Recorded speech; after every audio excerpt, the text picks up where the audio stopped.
Hi guys, what's going on? It's Candace Windfall here for a lovely cosplay try-on video today. Hopefully you guys are having a fantastic day. I know I am because I'm everyone's favorite mommy today. I don't know why I call myself that, but anyway, I'm here.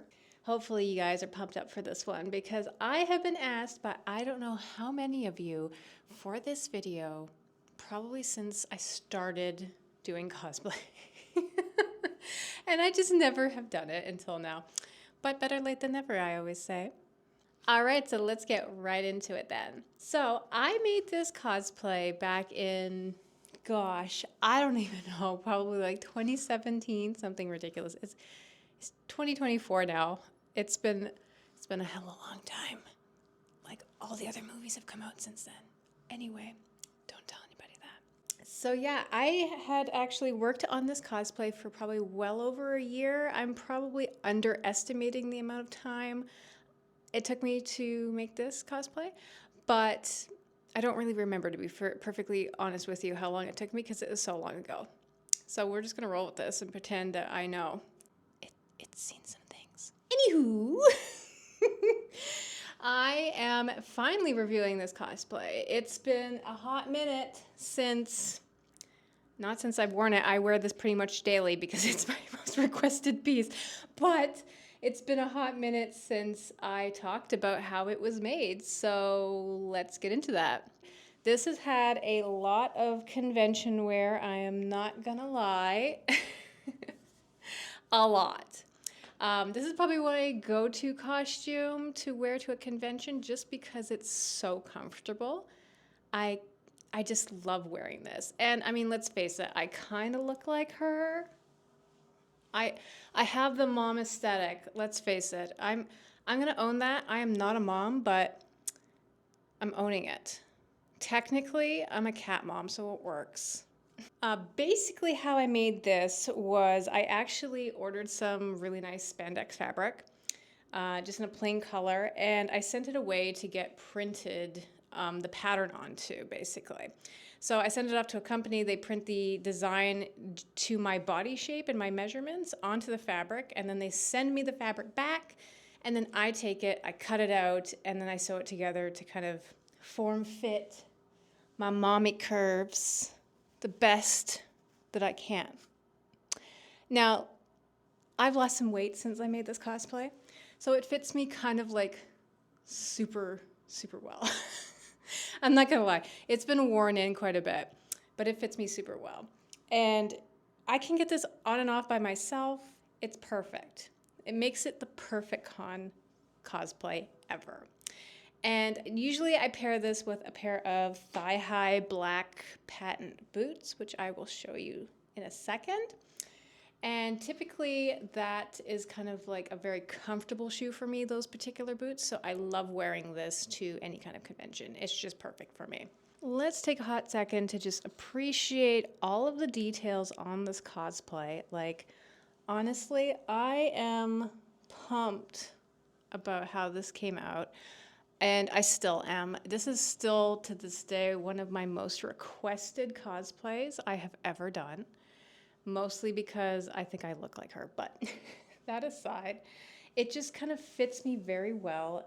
The pattern and the shaping, the shading of all the different like little areas, especially in like the upper part here where it would look shiny or it would look a specific way on her. The gloves have the same kind of shadowy shininess going through it up the arm as well. The pattern is just fits me like a glove, guys. It is beautiful. It hits me in all the right locations. Honestly, I'm not gonna lie. With the lower half of the midriff area, this has a very cute kind of fake underwear look to it with the gold belt going right through the waistline. It just hits me right in my waist. It's really cute. Same with the shadowing going down the abs, down the thighs. And I wouldn't be lying if I said it wouldn't give me a little bit of the, appeal in the back. I'm not gonna lie. And this is just giving all kinds of mommy booty going on here. I love how the fake underwear kind of like Makes it look skin tight to me with the shadowing and the cheeks. A little glare on the cheeks is cute too. It's just giving me like mom booty vibes. Tell me I'm wrong. It is for that reason that this cosplay is my favorite. This is just overall a very comfortable cosplay to just kind of do anything in, which is another reason I love to wear this to conventions, because you can really stretch out, you can really move around. You want to be comfortable at conventions, and this is just one of those ones where it suits me so well that I can't not wear it at every convention. And how often I'm asked for it, honestly, it kind of works out. This particular suit has the feet attached. So it has just like the regular full spandex suit going on with the feet. I typically wear these with latex boots, which I shall put on in a second. But you can also just kind of wear this as is. The feet are pretty worn out, I'm not gonna lie, because I wear boots with these. But you could just even add like a sole to the bottom of this. You can buy like those types of things to add to the bottom of your Zentai suits all the time. And you could just wear it flat-footed if you want, or even barefoot, depending on where you are. If there's carpet, you could probably just wear it like that. I am not gonna lie, I've tapped out at a few conventions and just taken off my boots. As much as they're comfortable, if I'm doing like a 17-hour day, probably gonna take the boots off at some point. And I have walked around on the carpet just like this, and it works. It's so versatile because it's almost like the boots are already part of the outfit anyway. So if you do get tired and you want to tap out, you can always just take off the boots. It's fantastic. Now, I personally like to wear these black patent latex boots with it. I have a bit of a different cosplay style. I like to add a little bit of sexy femininity to a lot of my costumes, and or a little bit of a dom vibe, I guess you could say. So I think that's part of the appeal to this costume for a lot of people, is honestly the boots. But as a whole, it kind of works for me. I'm not gonna lie.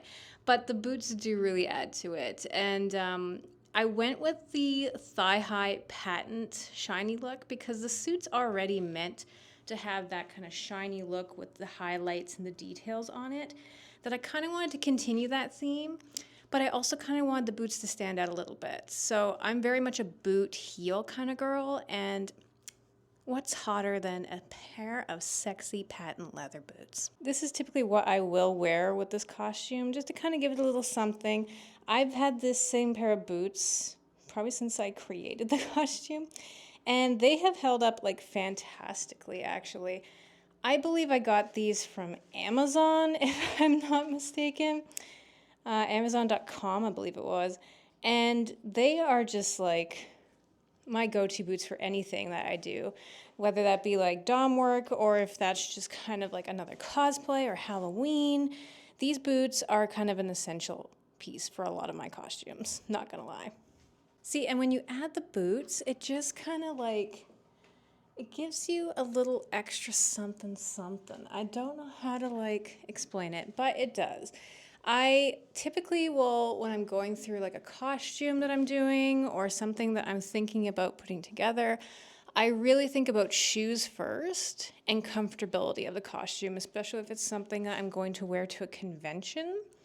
I really want it to be comfortable. So I really do think through the shoes. I try several different pairs of shoes sometimes. So I go through quite a few pairs of shoes before I end up finding a pair that is gonna work for costumes, especially at a convention. But this is like, honestly, probably the easiest one I put together in terms of finding things that worked and finding shoes, especially thigh-high boots that are comfortable to wear, are harder than it seems to be, but these ones are like super comfortable and it works with the outfit and I love it. So this was actually probably the least amount of work that I did putting together a costume. Now, over the years, I've realized I have made a few errors in this costume when I was making it. One of which is that I didn't realize it was going to be such a popular convention cosplay for me, and one I would have as a go-to, or else I would have made it differently. One of which is adding a zipper in the crotch, would have been so helpful. I'm not gonna lie. As much as I love accuracy for my convention cosplays, I hate getting in and out of spandex at a convention to use the washroom. It is just not a vibe. Had I added a zipper, probably would have made my life a lot easier. I probably wouldn't be as dehydrated at conventions as I typically am in spandex, and I would probably overall have a better time. But given the popularity of this cosplay in particular, I'm actually in the process of remaking it. I need to remake it anyway. This one's from 2017. It needs to get redone. Like, at some point, my thighs are gonna wear through this, and it's just not gonna be a pretty sight. I need a new one. And I am adding the crotch zipper to that one because I feel like it's an essential activity. Now, I did add the forearm zippers to this because I like to have my hands free sometimes to use my phone or to have other things going on. So I did add the little zipper on both hands just so that I could have some functionality at a con and be comfortable as well. And again, I try to make whatever add-ons I put to a costume very minimal. I love the accuracy of my cosplays, but sometimes you just kind of need to live. You just kind of need to live. So I have to have the forearm zippers. That's an essential for me. For some reason, going to the bathroom doesn't seem to be an essential for me when I think about cosplays, but now it is. Maybe I will one day do a Catwoman try on, and you will realize why that's become very much an essential. There's stories to be had, people. Stories. As for the wig I did not do anything to, actually. This is like honestly the most chill cosplay ever. So let's touch a little bit on the wig.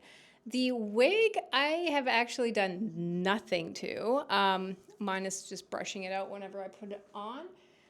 This, I'm telling you, this cosplay is honestly the most chill cosplay I've ever made. It just all seemed to come together for me. I don't know why, but it did. And so I got this wig off of Amazon. I love Amazon for pieces of cosplays. And I just kind of looked up a million different kind of, I don't know, I think I typed in Bob style wigs. And this one caught my eye, and it just immediately looked a lot like her. I figured when I got it, I would have to style it a little bit. But I don't really. I put this costume on pretty much daily for work in some facet, in some way. And I take this wig on and off, I don't know how many times in a year or a month. And it still looks like fabulous. Mine is like, I have to brush the back a little bit right now. But aside from that, like, it holds its shape very well. I love these little pieces that come to the front, just like Mrs. Incredible has as well. And it just kind of really works. I've done very much nothing to this wig. I sometimes will add some product to it if I'm going to a con, maybe, just to get some more like texture. But if I'm just at home doing regular shows for people, I won't fiddle with my wig. I literally just put a wig cap on, slap this baby on, and I am ready to go. So honestly, one of the cutest wigs I've ever gotten. Probably the best wigs I've ever gotten. I think it cost me like $20. It was like not even that expensive. It was fantastic. I got a lot of compliments on this wig, so it works. My mask, however, I did make. It did come with a pattern for a mask, and they did send it to me, but when I sewed it together, I didn't like it. It kind of just sat like a piece of fabric on your face would, and it just kind of made my nose look really big, and nobody likes that. So I actually made my own form-fitting mask out of Warbler, actually, which, again, I do have to remake this, but it's not terrible right now, but it could be better. I just made it out of Warbler, and then I just painted it black, honestly. I didn't paint the underside of this mask because I made the mistake of doing that on the first one I made, and I realized it turned my face black when I would get very warm, like I am right now. And I looked a little bit like a raccoon, I'm not gonna lie, when I took it off, and it took me days to get that off my face. So I learned a very valuable lesson. Don't paint the backside of your masks, people. Don't do it. It's not worth it. So I just kind of painted it and then glossed over it with a primer. And it works really well. And I love using the Warbler for face masks because of multiple reasons. Mostly because it's just, you can form fit it to anything on your face and it'll take that shape. You just got to add a little heat to it. And then it just forms right to your face. So it makes it look very smooth, symmetrical, and it's like it's part of you. But also when you're wearing it, Warbler is a thermoplastic, in case you don't know. And when it gets warm, it becomes malleable. I don't know about you, but I'm hot right now. I'm always hot in this costume because I'm literally in a full spandex suit. So I get really warm. And that kind of helps me with the mask part because when I get warm, the mask actually becomes a little flexible. So you're not sitting there, you're scrunching your nose, you're uncomfortable, you're fiddling with your mask all day. Like, especially if you're wearing it for long periods of time. Sometimes like these little areas can get like annoying, like these little corner areas. And sometimes you're just sitting there going like this and it's just not a look. It's not a look. So I love that about this mask is that like it becomes a little soft. So it kind of moves with your face. And honestly, that's probably one of the best features. I shall take off the mask just so that you can get an idea. I'm already sweating. Can you not tell? I'm so hot. You can actually see my sweat on the inside of this mask already. It is that bad. It is that bad right now. It is a soup kitchen in here. Anyway, I didn't paint the backside of my mask. I learned. I did prime it though, but I didn't paint it black. But yeah, it's like completely formed in my face and it's made just for me. And I love that it's just so flexible to use. So yeah, this is the mask. I did prime the back, and as you can see, it is very sweaty. Sorry, I apologize. But it is primed on the back, but not painted, and the front is painted with like a textured black kind of look, and then coated over. So I actually just used a regular kind of mask pattern that I could find. And I traced it out onto some Warbler, and then I just form-fitted it to my face by heat treating it instead. And this is so much nicer. And then I just used a really ghetto elastic, because nobody sees it anyway. So you can put on masks many different ways, but I like the flexibility of having the elastic on it, because then I can just kind of pop it on top of my head, or if I don't want to wear it the whole time and I don't have to carry it in my hand, I can just kind of sit it on top of my wig. And that works for me. I'm all about functionality. So I just really kind of ghettoed the end of it, but it's been through a lot. It's had some rough days. I crushed it a few times at a few cons. It gets really warm and flexible, and then sometimes I just shove it in my bag, and I forget that it's malleable, and then it's been crunched up. So I do really need to make a new one. But this is like held through for like since 2017, so I'm not gonna lie. So this is like in need of a dire revamp, which I am doing in the process of making my new one. But so yeah, that's pretty much the costume. Hopefully you guys liked my little tutorial slash overview review of this costume. I felt like it was due. I didn't feel like at the time when I made this costume that it got as much appreciation as it should have. Over the years and over the cult following of the Incredibles movies, it has gotten so much more popular, and I'm glad that I kind of stuck with it.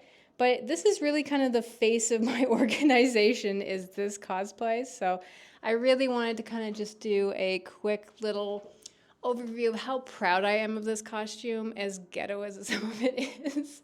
You know, as long as it looks good, you know, from 10 feet away, you're good. That's the cosplay rule. If it's 10 feet away and it looks good, you're fine.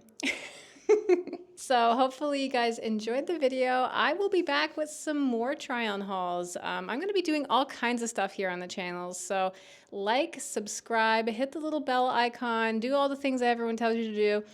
And I will be back with more. I'm going to be doing all kinds of things, not just cosplay, but I'm going to be doing clothing try-ons, lingerie try-ons, bikini try-ons. So stay tuned for all the exciting stuff on the channel. I look forward to making more of these because I have a lot of fun showing off all the hard work that I put into these. So hopefully you guys enjoy, and I will see you next time. Bye.